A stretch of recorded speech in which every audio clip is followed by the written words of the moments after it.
Hello दोस्तों, आप लोगों का स्वागत है आपके अपने यूट्यूब चैनल MKNNS चैनल में। तो आज हम लोग क्लास 10th का मैथ्स का जितना भी फार्मूला होता है, जितना भी फार्मूला टोटल आज हम बताएंगे। एक एक फार्मूला नहीं छोड़ेंगे, एक एक पॉइंट को बताएंगे। और इससे क्या होगा ना कि एग्जाम में 20-25 तो क्वेश्चन पूछता ही फार्मूला से, टोटल बन जाएगा, एक भी क्वेश्चन नहीं छूटेगा। फार्मूला याद रहेगा, इसके बाद ही ना कोई क्वेश्चन भी बनेगा। तो आइए हम लोग चालू करते हैं। जैसे देखिए, फर्स्ट क्वेश्चन है कि भाज्य बराबर क्या होता है। तो भाज्य बराबर होता है भाज्य बराबर भाजक गुण्य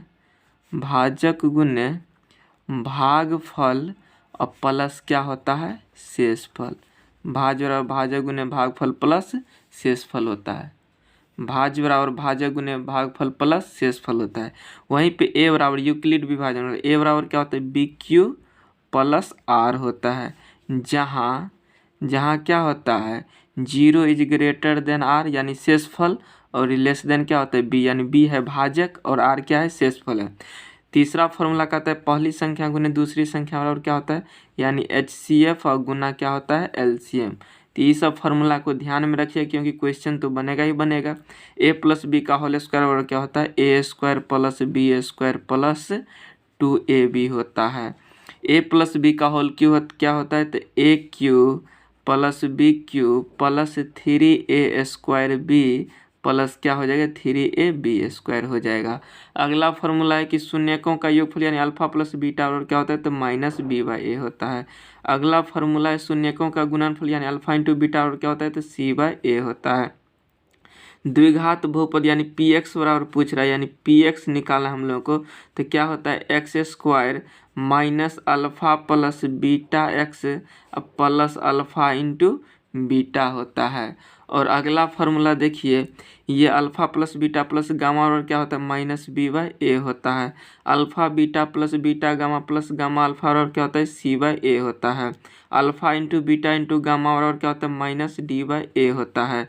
त्रिघात बहुपद यानी PX का सूत्र क्या होता है, तो XQ minus alpha plus beta plus gamma x square plus alpha beta plus beta gamma plus gamma alpha x minus alpha into beta into gamma. अगला देखिए, A1/A2 बराबर B1/B2 बराबर C1/C2। इसका कितना हल होता है, तो इसका अनेक हल होता है, यानी अनंत हल होता है। इसका अनंत हल होता है, अनंत हल होता है। इससे 3-4 पॉइंट बनेगा, हम सबका बता रहे हैं। A1/A2 बराबर B1/B2 बराबर नहीं होगा C1/C2। इसका कोई हल नहीं होगा, इसका एक भी हल नहीं होगा, यानी कोई हल नहीं होगा। ये तो लिख लिए। और अगला देखिए, A1/A2 बराबर नहीं होगा B1/B2। इसका एक हल होता है, इसका एक हल होता है, इसका एक हल होता है। अब बात करते हैं हम लोग इसमें संगत और असंगत कौन होगा। तो जिसका हल होगा, चाहे एक हो चाहे अनंत हो, वो दोनों क्या हो जाएगा, संगत, और जिसका हल नहीं होगा वो हो जाएगा असंगत। तो इसमें अनंत हल होगा, यानी ये क्या हो जाएगा, संगत हो जाएगा। इसका बात करेंगे तो ये क्या हो जाएगा, इसका कोई हल नहीं ना होता है, यानी असंगत हो जाएगा। और इसमें भी एक हल हुआ तो ये क्या हो जाएगा, संगत हो जाएगा। तो इसका अगर हम लोग आलेख की बात करें तो ये क्या हो जाएगा, ओवरलैपिंग हो जाएगा, मतलब संपाती इसका आलेख हो जाएगा, इसका आलेख संपाती हो जाएगा। ये कोई हल नहीं होगा, यानी इसका आलेख क्या हो जाएगा, समांतर हो जाएगा। इसका आलेख क्या हो जाएगा, समांतर हो जाएगा।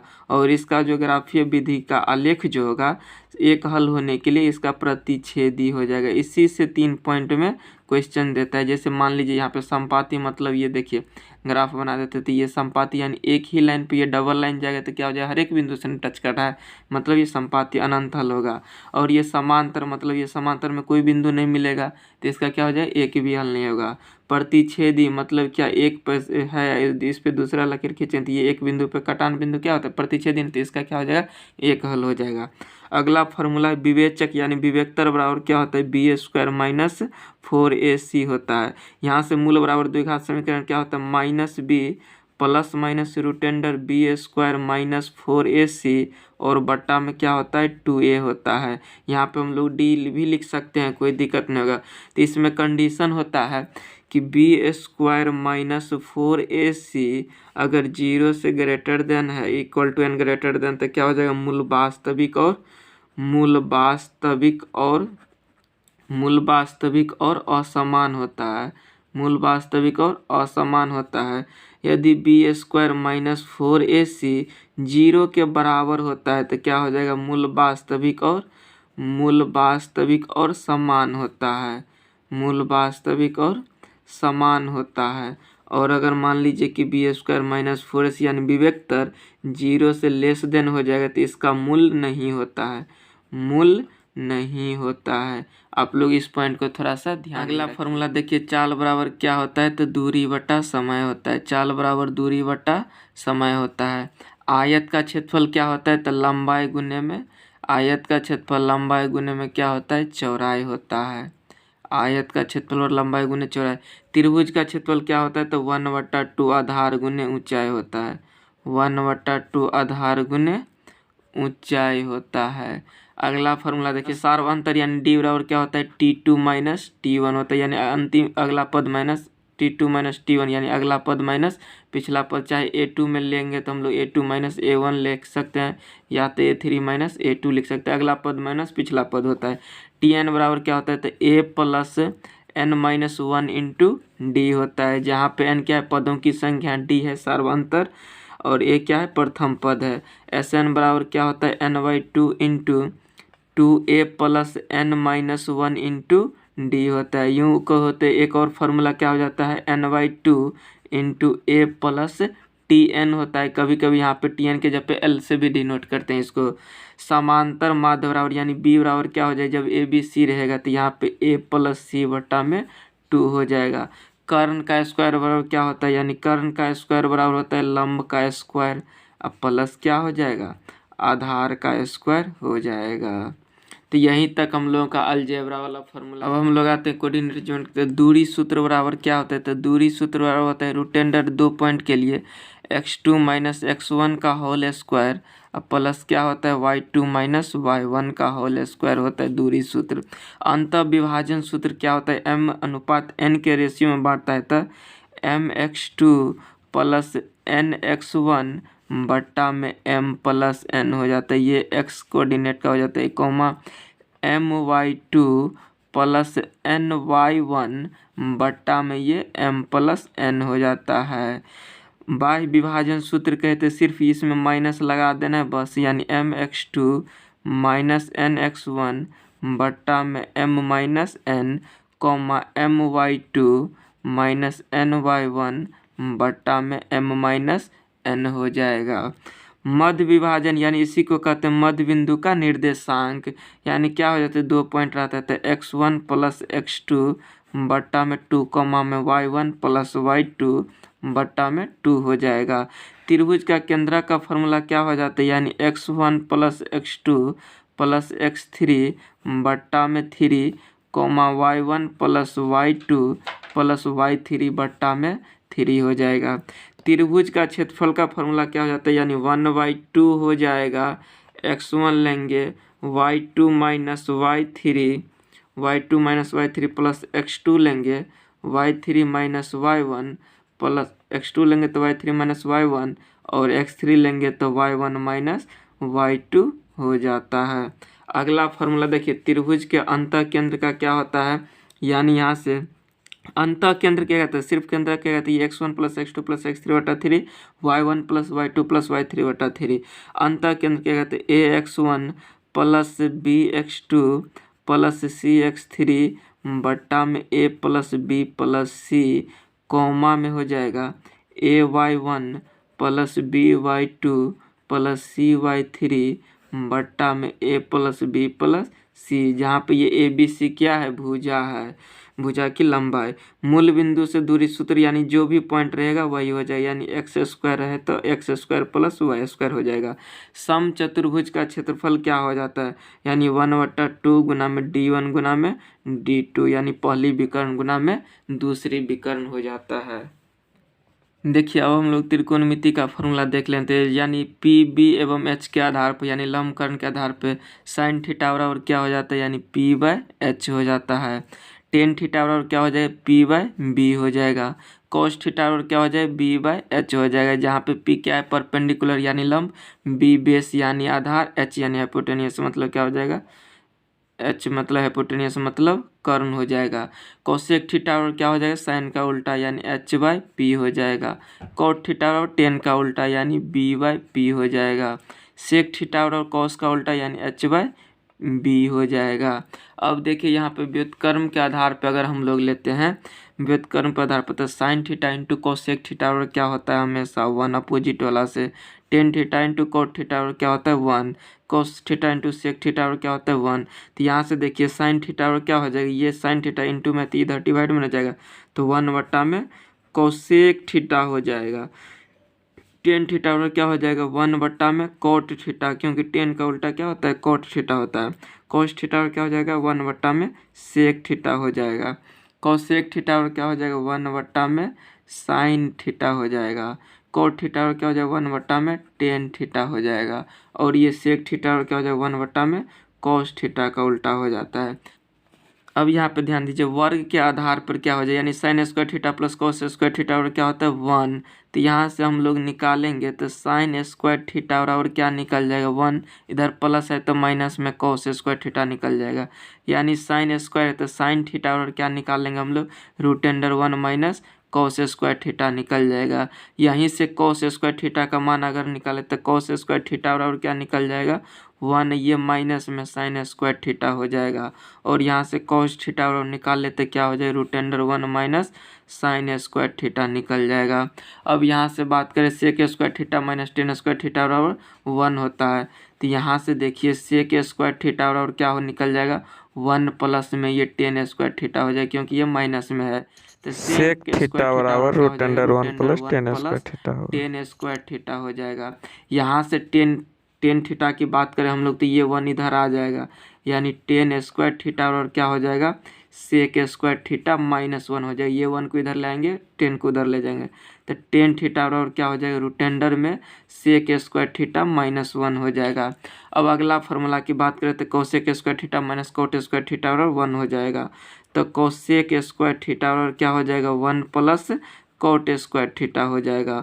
और यहाँ से कोसेक थीटा और क्या हो जाएगा तो √1 प्लस कोट स्क्वायर थीटा हो जाएगा। इस फार्मूला को याद करने के लिए क्या हो जाएगा sine square theta plus cos square theta और तो 1 याद ही रहेगा।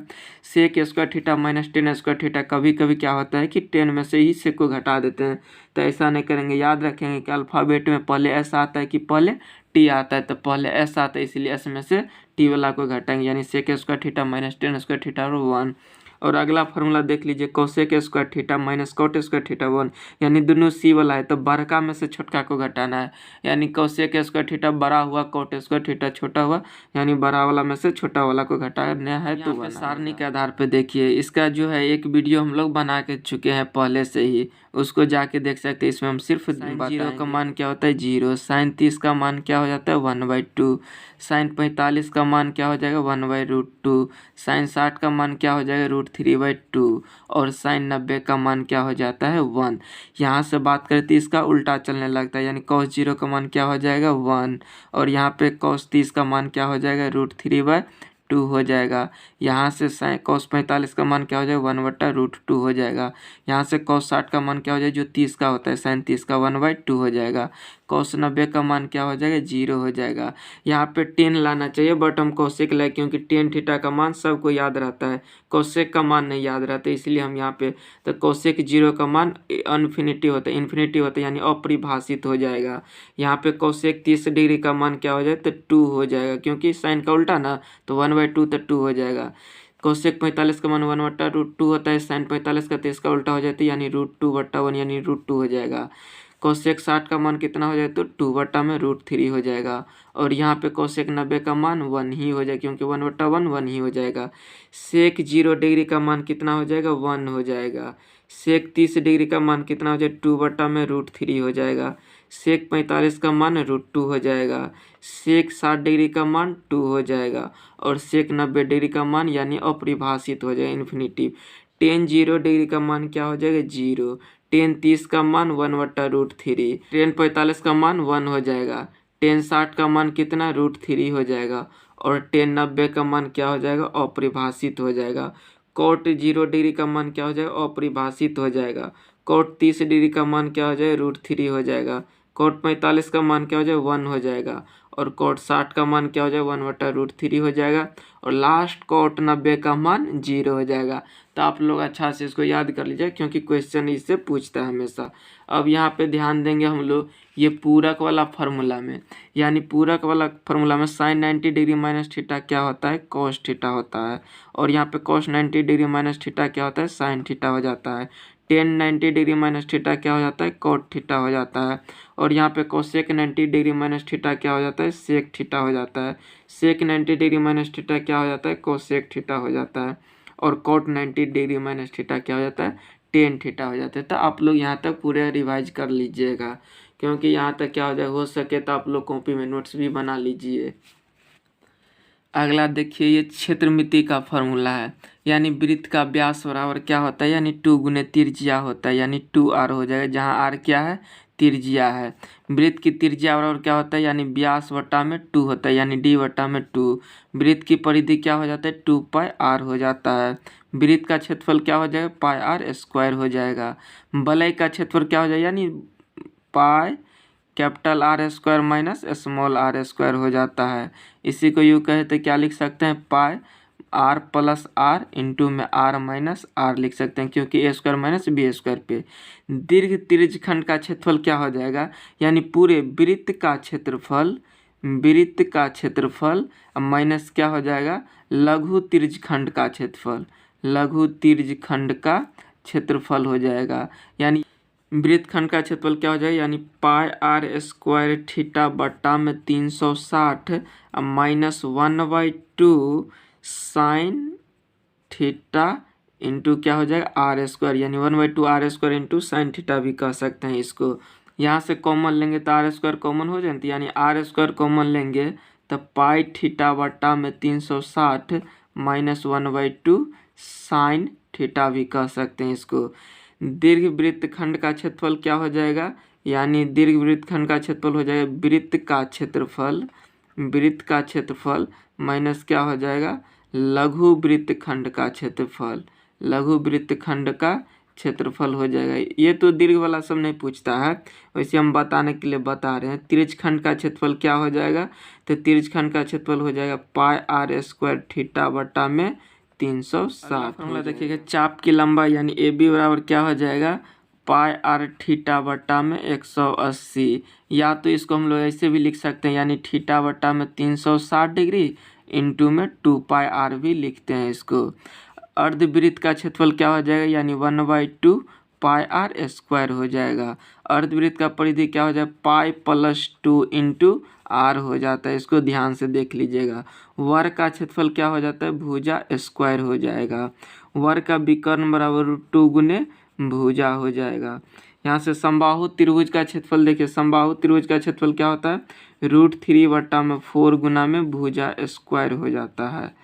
यहाँ से देखिए समबाहु त्रिभुज की ऊंचाई बराबर क्या हो जाएगा तो √3/2 गुना में भुजा हो जाएगा।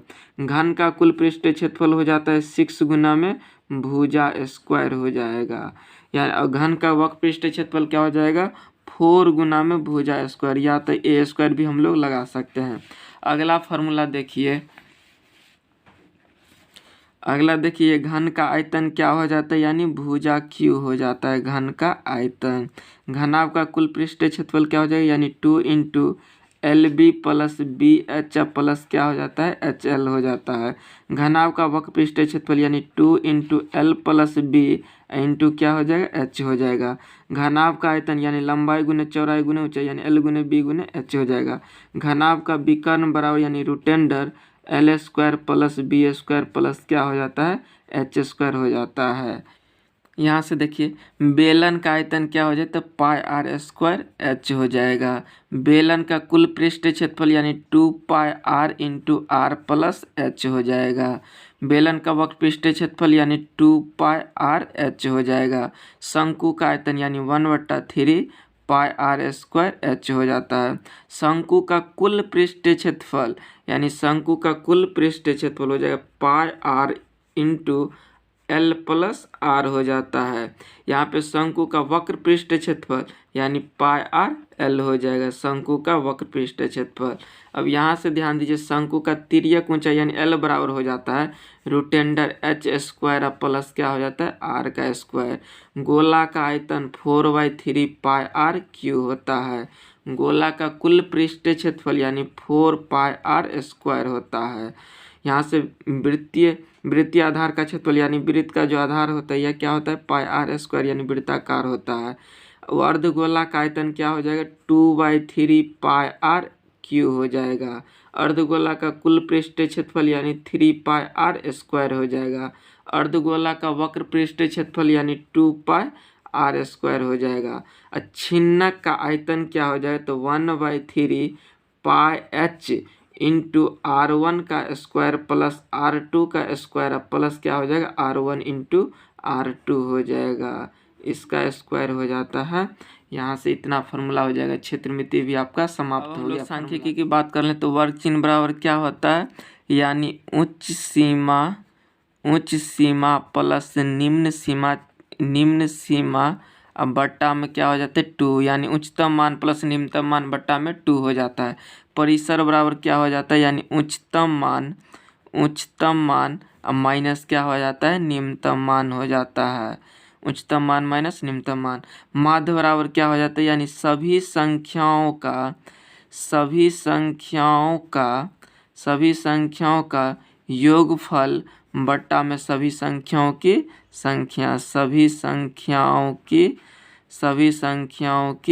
संख्या हो जाता है। वर्गीकृत सब के लिए बताते हैं। बहुलक बराबर क्या हो जाएगा यानी सर्वाधिक बारंबारता वाला, सर्वाधिक क्या हो जाएगा बारंबारता वाला मान, सर्वाधिक बारंबारता वाला मान क्या कहलाएगा बहुलक कहलाएगा। अब यहाँ से ध्यान दीजिए, माध्य निकालने के लिए 3 विधि जो होता है क्लास 10th में यानी प्रत्यक्ष विधि माध्य यानी समांतर माध्य और क्या हो जाता है सिग्मा एफ एक्स बट्टा में सिग्मा एफ हो जाएगा यानी एक्स क्या है वर्ग चिन्ह है, एफ क्या है बारंबारता है। कल्पित माध्य और क्या हो जाएगा यानी ए प्लस सिग्मा एफ डी बट्टा में क्या हो जाएगा सिग्मा एफ हो जाएगा। यहाँ पे ध्यान दीजिए, ए क्या हो जाएगा तो ए बराबर हो जाएगा कल्पित माध्य हो जाता है यानी हम लोग वर्ग चिन्ह में से मध्य वाला मान लेते हैं हम लोग कल्पित मान। और डी बराबर क्या हो जाता है विचलन हो जाता है यानी डी बराबर हम लोग कह सकते हैं कि x माइनस ये a हो जाता है यानी x माइनस यानी वर्ग चिन्ह माइनस कल्पित माध्य। और f तो जानते हैं सिग्मा का मतलब क्या होता है जोड़। और यहाँ से पद विचलन विधि बराबर क्या हो जाता है यानी a plus L into sigma F D dash बट्टा में सिग्मा एफ हो जाता है। तो यहाँ से देखिए ये एल तो जानिए कल्पित माध्य और ये एल जो होता है ये जो एल होता है वर्ग अंतराल की लंबाई होता है। और ये डी डैश जो होता है डी डैश बराबर में होता है डी बट्टा में ये एल होता है यानी ये जो पद विचलन मिलेगा यहाँ से जो पद विचलन आता है उसका लंबाई से भाग दे देते तो हम लोग वर्ग अंतराल की लंबाई से, तो ये डी डैश निकल जाता है। और एफ तो जानते ही है। अब यहाँ पे देखिए अवर्गीकृत आंकड़ों के लिए अवर्गीकृत क्या होता है यानी एक लगातार में दिया हुआ आंकड़ा, तो माध्य बराबर क्या हो जाता है यानी n+1 बट्टा में 2 में चरमान का मान, चरमान क्या कहलाता है माध्य यानी ये कब होगा तो जब n बराबर क्या हो जाएगा n बराबर विषम संख्या आएगा, n बराबर क्या होगा विषम संख्या रहेगा तब ये कंडीशन। और माध्य बराबर क्या हो जाता है यानी n/2 में एवं n/2 + 1 में चरमानों का माध्य क्या कहलाता है माध्यक कहलाता है, चरमानों का माध्य माध्यक कहलाता है। कब तो ये n क्या हो जाएगा जब ये सम संख्या आएगा, जब ये क्या हो जाएगा सम संख्या आएगा तो इसके लिए कंडीशन है। और अवर्गीकृत आंकड़ा के लिए क्या हो जाता है माध्य बराबर यानी माध्य को m से डिनोट करते हैं तो माध्य बराबर क्या हो जाएगा l + n/2 minus capital F बट्टा में ये स्मॉल f गुना में i हो जाएगा। ये देखिए ये दिया हुआ है ना, ये देखिए माध्य का वर्ग सबसे पहले n/2 से ठीक बड़ी वाला संचय बारंबारता वाला माध्यक वर्ग क्या कहलाता है माध्यिक वर्ग कहलाता है। यहाँ से माध्यिका का फॉर्मूला निकल गया है, ये देख लीजिए ध्यान से आप लोग। एल बराबर क्या हो जाएगा माध्यिका वर्ग की निम्न सीमा F बराबर हो जाए माध्यिका वर्ग की बारंबारता, N बराबर हो जाए कुल बारंबारता और F बराबर हो जाए माध्यिका वर्ग के ठीक पहले वाले वर्ग की संचय बारंबारता और I बराबर क्या हो जाएगा माध्यिका वर्ग की लंबाई निकल जाएगा। और यहाँ से देखिए बहुलक बराबर क्या हो जाता है यानी थ्री माध्यक माइनस क्या हो जाता है 2 माध्य हो जाता है। याद कर लीजिए यानी माध्यक बड़ा तो इसलिए 3 लगाएंगे और माध्य छोटा इसलिए 2 लगाएंगे। और ये बहुलक बराबर क्या हो जाता है यानी m0 से डिनोट करते हैं इसको, यानी बहुलक बराबर क्या हो जाता है l plus f0 minus f minus 1 बट्टा में 2f0 minus f minus 1 minus f1 गुना में क्या हो जाता है आई हो जाता है। इसको भी हम एक फार्मूला में दिखा देते हैं। तो यहाँ से देखिए बहुलक वर्ग क्या हो जाएगा तो सर्वाधिक बारंबारता वाला वर्ग बहुलक वर्ग कहलाता है। यानी बहुलक का सूत्र यही l plus f0 minus f minus 1 2f0 minus f minus 1 minus f1 गुने आई होता है। जहाँ l बराबर क्या हो जाए बहुलक वर्ग की निम्न सीमा f0 बहुलक वर्ग की बारंबारता f माइनस 1 बहुलक वर्ग के ठीक पहले वाले वर्ग की बारंबारता f माइनस 1 क्या हो जाएगा बहुलक पहले वाले f1 क्या हो जाएगा बाद वाला हो जाएगा I बराबर क्या हो जाएगा वर्ग अंतराल की लंबाई। अगर इसको पूरा अच्छा से एग्जाम्पल के साथ समझना है तो वीडियो बना चुके हैं, आप जाके देख सकते हैं वीडियो। माध्य भी निकाले हुए हैं, माध्यक भी निकाले हुए हैं और बहुलक भी निकाले हुए हैं। और ये लास्ट चैप्टर का फॉर्मूला देख लीजिए यानी प्रायिकता का PE बराबर क्या हो जाता है यानी NE बट्टा में NS हम लोग कह सकते हैं। यानी इसको लिख सकते हैं कि E के अनुकूल परिणामों की संख्या E के अनुकूल परिणामों की संख्या बट्टा में कुल संभव परिणामों की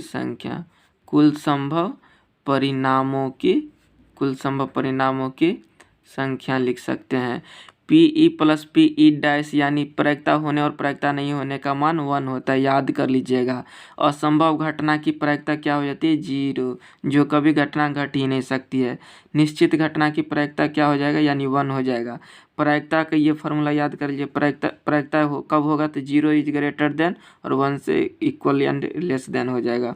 प्रायिकता का अधिकतम मान कितना हो जाता है तो प्रायिकता का अधिकतम मान देख रहे हैं 1, इससे ज़्यादा नहीं होगा ना तो 0 से छोटा होगा। तो आज हम लोग यहीं तक रखते हैं। तो टोटल फार्मूला हम लोग कर चुके हैं। उम्मीद करते हैं कि आपको अब अच्छा से समझ में आया होगा। कमेंट बॉक्स में कमेंट जरूर कीजिए।